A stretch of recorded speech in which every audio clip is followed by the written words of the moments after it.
Ed, for today, personal tip o ang aking personal payo for today, paano makakaipon ng pera nang hindi ka nahihirapan. Kung interesado ka malaman, panoorin mo tong video na to.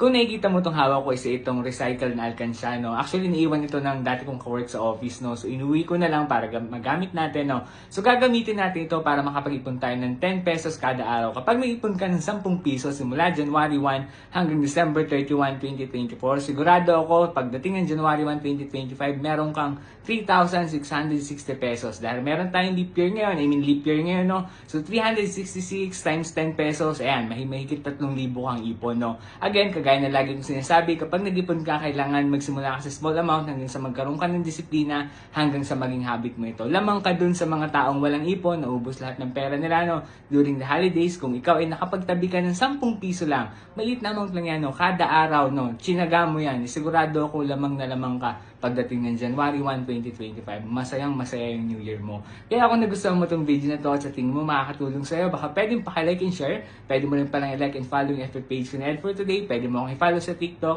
At pwede ka rin mag-subscribe sa YouTube account ko na Ed for Today. At kung gusto mo supportahan yung content ko, yung mga ina-upload ko, pwede ka rin pala mag-send ng Facebook stars dun sa mga video na ina-upload ko, no? Sana gustuhan mo tong payo ko para sa araw na to. Simulan mo na mag-ipon, 10 piso lang. Yun lamang.